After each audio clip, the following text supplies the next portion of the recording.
And welcome to Bury Your Bookie. I'm Jeff DeForest. The handsome gentleman over there is one Mike Jones just celebrated a birthday. I have one on the horizon. It's a big number, and it's blinking on the board as we speak. There is some kind of steward's inquiry that, and the other players are very unhappy that I'm going to eclipse the 72 and a hook, which was assigned to me many, many years ago. Of course, I don't really care to admit this publicly, but it's not uncommon where we were doing mounds of cocaine in the early 80s. That's when the 72 and a hook was established, and everybody jumped on the under, Mike Jones. But here I am today, and good to be with you guys. We had a couple of winners for you. Scotty M red hot on baseball last night. He had a couple of winners right here on the show. He liked the Chicago Cubs cruising in there at 8-0. He liked DeGrom and the Texas Rangers. Easy 7-0 victory. So he went 2 for 2, and we're going to hope to do more for you here on this version of the program. Mike's been hot on baseball as well. And last night, I guess the big news was the NBA draft. Were they offering any kind of a price? I found this amazing that the clock ticked all the way down to the final seconds for the Dallas Mavericks to put their selection in. I suppose this was part of their compliance with the conspiracy theories that they got the number one pick because they did deal Luka Doncic to the Lakers, who curiously were valued at $10 billion a short time later, as the Dallas Mavericks appeared to make one of the bozoic moves of all time in the history of any front office. You would have thought Nico Harrison, the general manager, would have gone into hiding. Instead, he says, well, I might have underestimated this man's popularity. Curiously, much in the same fashion as the New York Knicks landed Patrick Ewing, I believe that was 1984. And I don't know, did you ever, were you ever with a woman, I guess you've been married for a long time, is your wife inclined to buy a knockoff purse, like you go to New York and she's buying a phony Gucci bag, or is she sticking it to you for the real thing, Mike Jones? How are you, by the way, before we finish this? I'm really good. I'm really good. Yeah, no, there's no knockoffs in my house. No knockoffs. Okay, yeah, I found that out. If we don't bury some bookies, there's gonna be nothing but knockoffs in the house. So we gotta, yeah, we go. But yeah, no, she's Yeah, true. She's tough. I got stung at the cashier's counter. I had just started seeing a girl, and she was with me in Vegas. I was out covering a boxing match, and we were in the shops at Bellagio, which is always a dangerous thing. And I had a couple of things there, and she's perusing the store, and she picks something up, puts it on the counter, and I'm thinking it's going to be $300-400, but I was winning at the time, so I was more than willing to pay it. Plus, I wanted to impress this young lady. And sure enough, they whacked my credit card, and I look at the tab. It's $6,000, Judith Lieber purse. So I've always been a fan of the knockoff, and I remember being on Canal Street, and I don't know if you've ever shopped there where they have all the knockoff stuff in New York City. And you literally have to go through more trap doors than De Niro did in The Deer Hunter to get downstairs for that when he was trying to find Christopher Walken, who was playing Russian roulette. And finally, we get down there where the knockoff purses are because they're trying to avoid scrutiny from the local authorities. We don't seem to care anyway. And sure enough, there were the ping pong balls from that '84 draft. That's where they conducted the draw. And somehow Dallas ends up with the number one pick. Yeah. They get Cooper Flagg. But could you have bet on that? I mean, was there any chance? 50,000 to 1 last night. I think you had to bet like 500 to win $1, some crazy number that you were talking last night that he was that in the mortal lock. I liked the interesting, felt that, guys like Michael Wilbon came out and said they think Dallas is the number 2 team now in the West, which is one players never played a lick in the NBA. But the way they designed their team, they have a good front line. They got him in for all signed into a little bit more time in there, a little long distance contracts.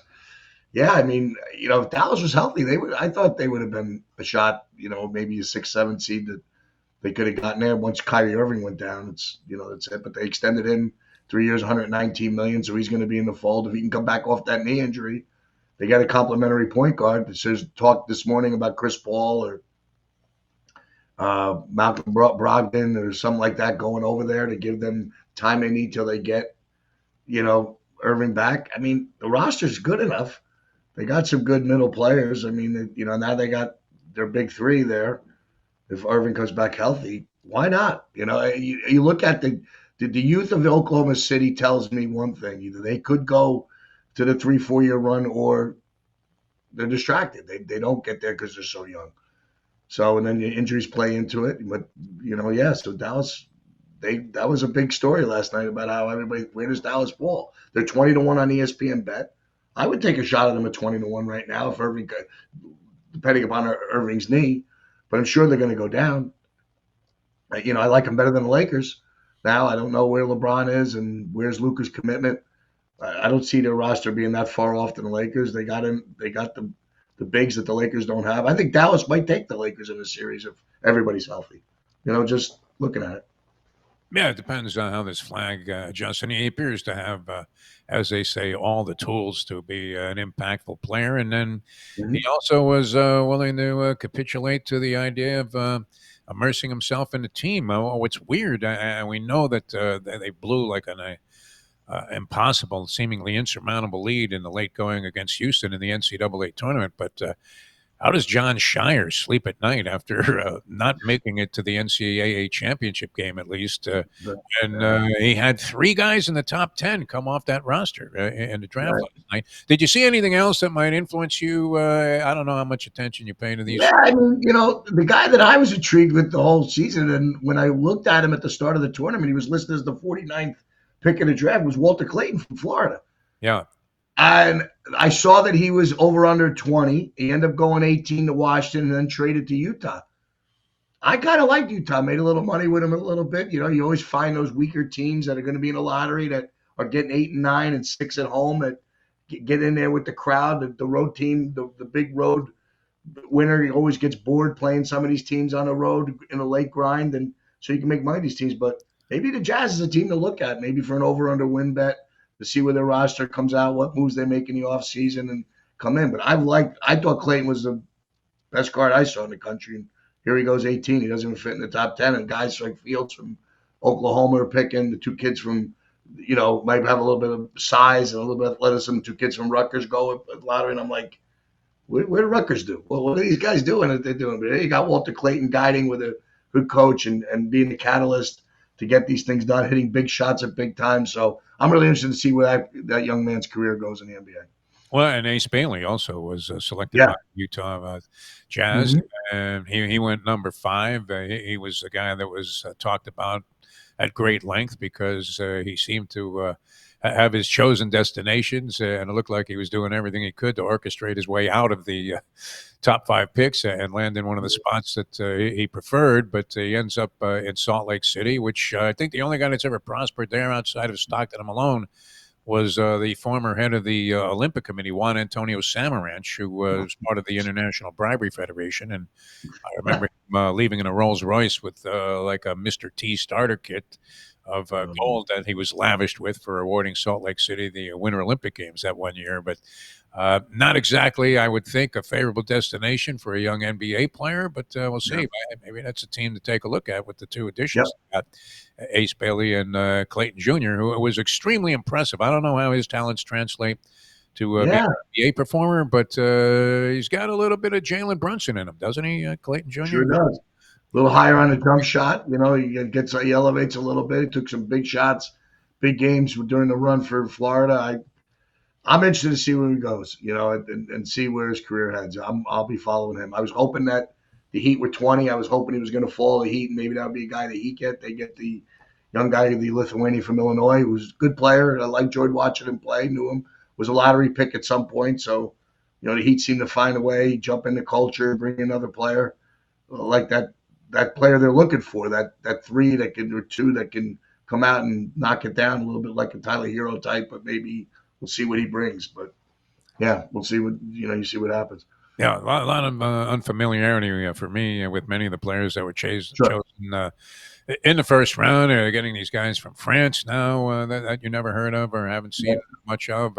Didn't seem like many of the people. Usually you have a couple of guys come to prominence in the NCAA tournament, like Clayton Jr., that you think are going to be highly regarded in the draft. But outside of a few things that appeared to be certain, there was a lot of wide open speculation as to who did well and who did poorly. And I always love these draft grade assessments because we have no idea how these guys are going to do until we actually get a chance to see them play for a couple of seasons. Yeah. And then you'll be able to give a better assessment as to who did well and who did poorly. All right. I was talking about this on a show earlier this morning. How the hell did they do it, man? The Tampa Bay Rays are now one game behind the New York Yankees in the AL East, where we know that teams are all in to win for the most part. Baltimore's fallen off after giving a little rise to prominence, and then last couple of years they've been doing squadooch. But what we know, Boston spends money. They're, I think, at the bottom of the heap now, or somewhere near that. Yankees, of course, have almost a $300 million payroll. The Rays with nothing to work with, an $80 million payroll. Their front office gets raped all the time because everybody admires the way that they're able to hang in there no matter what happens, no matter what amount of turnover they have in terms of personnel. And the only time that didn't work, I mean, you had that Friedman guy go to the Dodgers. Now he's got a lot of cash to spend. And we got the guy Peter Bendix. I guess that was his replacement. But I'm beginning to think that Peter Bendix was no more than a glorified bat boy with the Rays organization, because the Marlins have done nothing to make you think that they're going to be impressive anytime soon. And yet the Rays, how Mike Jones, you're Mr. Baseball here. You almost have seams on your forehead. You love the game. How are they hanging in there? How could they possibly, and how can the Yankees and Cashman and company justify that they're being tracked by the Tampa Bay Rays with nobody? And only lead them by one game almost halfway through the season. You know, they don't make mistakes. The good pen, solid starting pitching. You know, if pitching wins games, you got to look at their pitching staff and say, much without any major names, they're all minimum ERAs. You know, Rasmussen last night was a play that I had, you know, against Waka. You know, today is another one. They're going for a sweep, so I'm looking at against the sweep. Lorenzen going against Baz. I don't know how you bet against them. But the Kansas City being a small dog today, you're thinking, they're going to avoid that sweep at home. The Royals aren't bad, but Rays keep doing it. I think the most impressive sweep they had so far was going up to New York and sweeping the Mets. Started the Mets' real tailspin, if you really think about it. Had the Mets in a couple of those games and took it on the chin, especially trying to avoid the sweep. Yeah, they're an impressive team. And when you get them, the thing is they're going to get fair price by the odds makers, too, because they're not laying 160, 170. They don't even have a home ballpark. So they're a good team to follow and bet. You got to find that now that it's like, you know, what do you do? I mean, are the teams motivated? I thought this. We were talking about the psychological part of betting. Maybe it's the A's have something going for them. They're in a minor league ballpark, but they're heading to Vegas. They broke ground on that this week. Fun. What's Tampa got? A lot of heat. Small park. They're playing in the Yankees park of all people, right? They're playing it against the team they're competing with minor league stadium. And yet, here they are. Are the teams not motivated to go down there and play in that stadium? And they are. I thought maybe the Rays would struggle because they're playing in a stadium that who knows if they're motivated to go into every day. Sure is not the case. I love watching them, and you know they're on locally down here. So even if without the baseball, you know the pit, you know having all the games on the dish, you know you don't get the baseball package, but you sit there and look at this and say, wow, the Rays are a fun watch, and they play competitive and they're in every game and. Yeah, pretty good story, I think.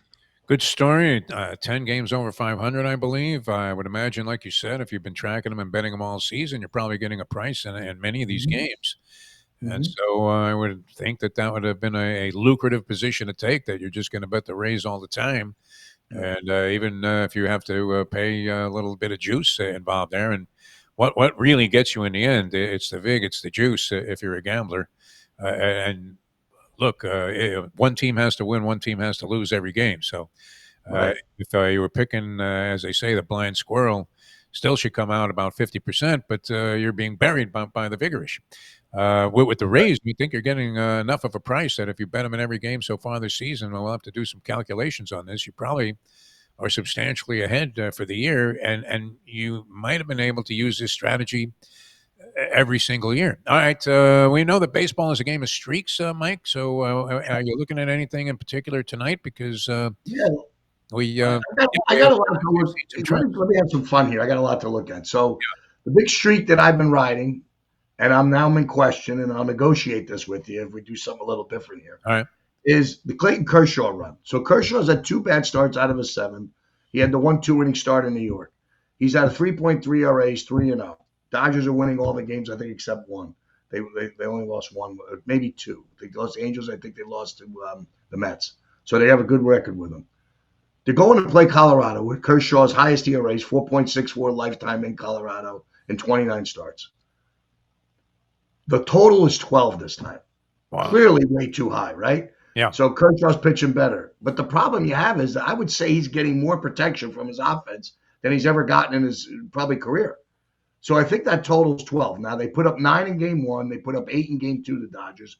And a crazy, I don't know if anybody saw this on video, but I guess they let the game go in the pouring rain for one batter, and Muncy had a pop up in the infield, and the rain was coming down so hard that the player couldn't figure out the ball, the raindrops, and dropped, and they ended up getting 2 runs in the 6th inning, and then they went to a delay right after Muncy's 2-out infield double, infield fly rule double, actually, what it was. Yeah.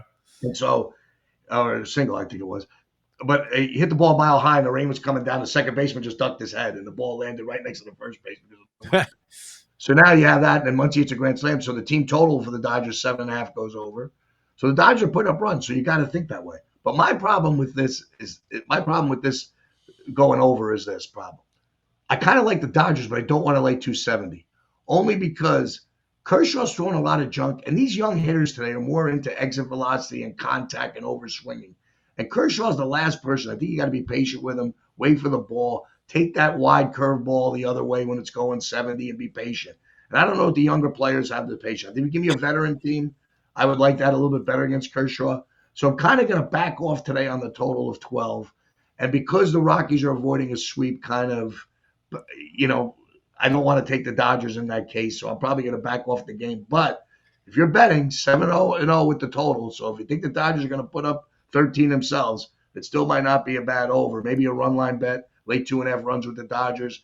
Kershaw's been pretty tough. Maybe they put up 7 or 8 and they win 8-3 or something like that, so the game stays close. So that's the first analyzing the Dodger game today, just as being the most popular team that on the West Coast that everybody in Vegas talks about. That was my one thought. And then you have 4 sweeps today. You have the Giants, who I kind of like today against the Marlins. Marlins go out there, getting 197 last night, get a win in extra innings. They win the first game of that series, getting a 170. They beat Webb. Birdsong today. You just don't think the Giants get swept at home is really the only reason to take it, but you're laying 175, a decent high number. Do the Marlins go out and win you for the week? If you take $100 and put it on the Marlins and you win today, you don't have to bet anymore because you can lose the next 3 days and you're way ahead. So That's one. Kansas City goes to avoid the sweep today against our hot Rays. Don't know if I like that, a little bit.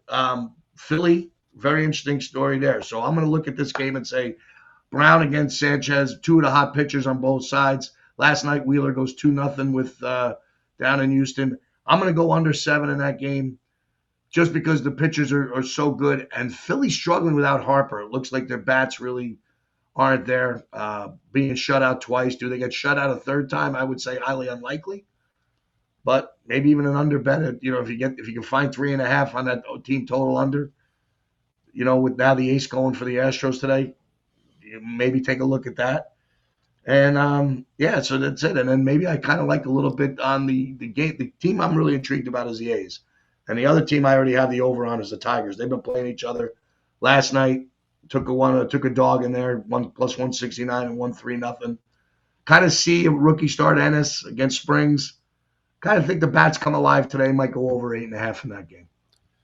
Very good, man. I mean, you're thinking about this stuff, Mike Jones, Yeah, and you're setting it in as well, which is always good. Good luck with all of these baseball plays, but using these theories. I remember when Mike Hampton signed with Colorado as a free agent. Everybody thought, geez, this guy, he was dynamite prior to that, I believe, with the Mets.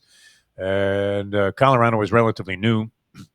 And everybody said, it's going to be a struggle because the rarefied air, for some reason, the breaking ball is just a hanging beach ball. And he relied heavily on that left-handed curveball he had, and he got smacked around. He was never the same pitcher. So maybe some of that is applicable to your Kershaw theory there. And, he gets raped today, in the early innings, and you end up going over the total. Kind of an interesting theory all the way around. All right. Anything else that you're looking at? I was. Next week we'll dig into the when all the final 16 get into the World Cup. We'll give you some play, a little bit of soccer stuff. Okay. As we follow it and keep an eye on it. Last night was a very interesting game. Soccer's more of a live bet. I like a little bit. You get different lines. Some people don't give you the three-way bet. Some people want to give you a goal line where you're laying 1.5 goals in these games, and they're tough to bet. So we'll come up with a little soccer stuff for you once I can see the pairings of where everybody is in around the 16, the quarterfinals of the CONCACAF Cup. And then the golf, you're seeing where the tournaments are. The British Open's the next big major coming up. Scotty Scheffler seemed to be the favorite. Rory running a close second, so it's the same kind of loop to bet. I'm going to kind of look in to find maybe somebody outside of that realm. We'll dig in to see who's playing well in the next couple of weeks leading into the British Open. So we'll dig in a little bit, and then we'll get into the preseason NFL totals and college over under wins, because that's on its way. We're only a month away from camps opening up, which is an exciting time for football. And I heard a great stat yesterday I want to share with everybody. All right. Share with you. So I guess in the last 52 starts for rookie quarterbacks, and being the Giants and being the Big Gunner podcast, that we're kind of gearing toward a rookie potential starting a few games, a home favorite rookie being a favorite at home, 41-11 against the number. 41-11?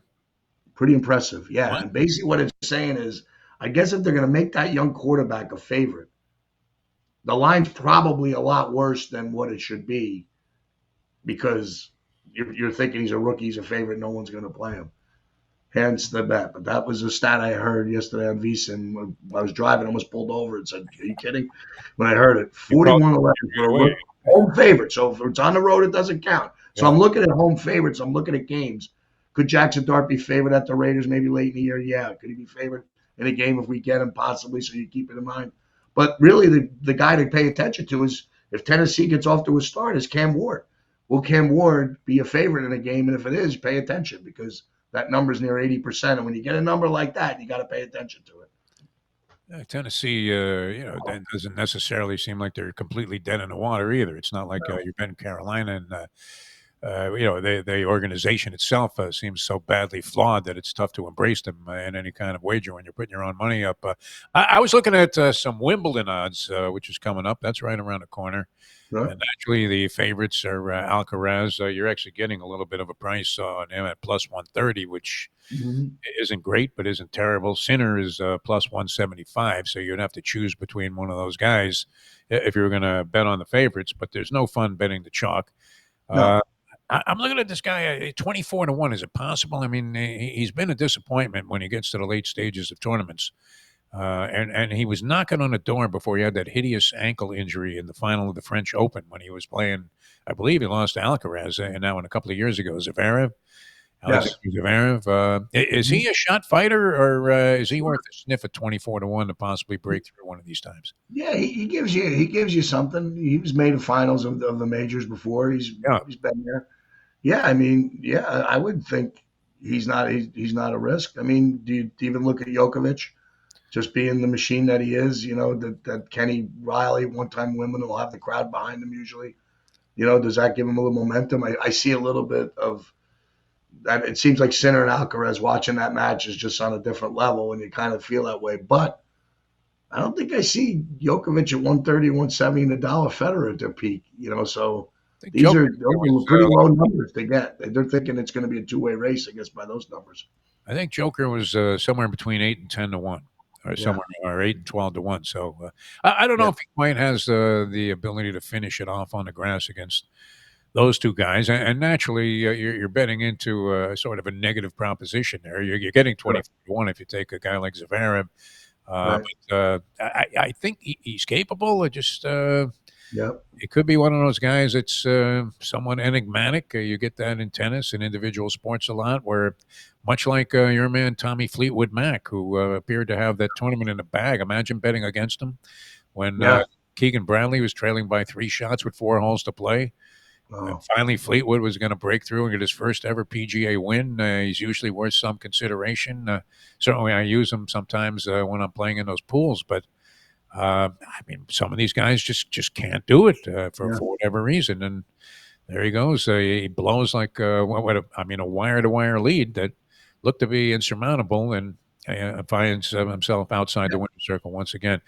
I'll tell you what, you're on the men, but I'll tell you to look and go back, if you could do some research on this. Look at the last 5 years of the women. Ons Jabeur is not playing well in the finals the last 2 years.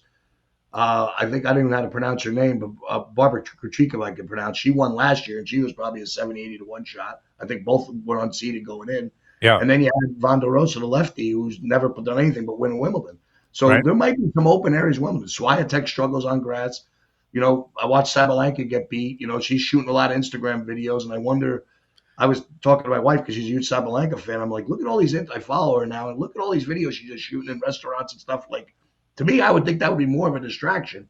But she's so dominant when she's on. She's clearly the best woman in the world, I think, when she's hot. But I wouldn't bet her. I can't bet her. So maybe there's some value with women if you look at it. What happens? Coco Gauff has had some struggles in a big match after winning French Open. She gets beat by an unknown China player in the first round of the next round, as she was probably laying 13 to 1, 14 to 1, and you would lose. So maybe that value you're looking for might be dug into the women's bracket. I was talking yesterday on a show, an interview show I have with former number 7 in the world, Jay Berger, who's actually still coaching. He has a deal working at a fancy country club, the club at Ibis in West Palm Beach, but he coaches Riley Opelka, who was an Ivan Isovich, John Isner type of player, Sure. massive potential. Seemed to be a little bit of a head case, but he's been out with injuries. He's on the comeback trail.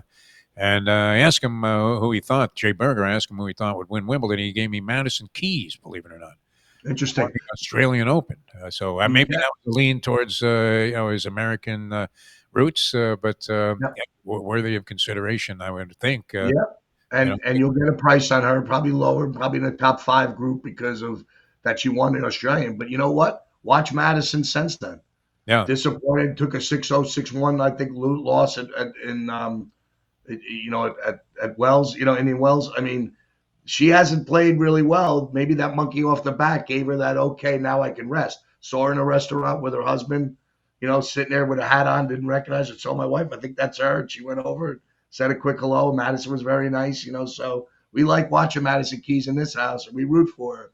But a little bit better against. She might be a bet against more than a bet on, I think. As much as I admire Jay, and the interview was great, he really knew his stuff, of course, very much involved in the game, coaching. He was part of the USTA player development and also coached the U.S. Olympic team. I'm putting a line through Madison Keys also. I'm with you on that.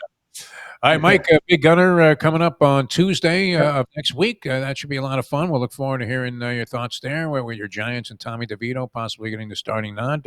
No, that's not going to happen. But I know I love bringing up Tommy DeVito too. Just to report now, a lot of positives coming out with the writers that are covering the team in everyday practice. That probably the player that's looked the best of all the players at camp, Russell Wilson.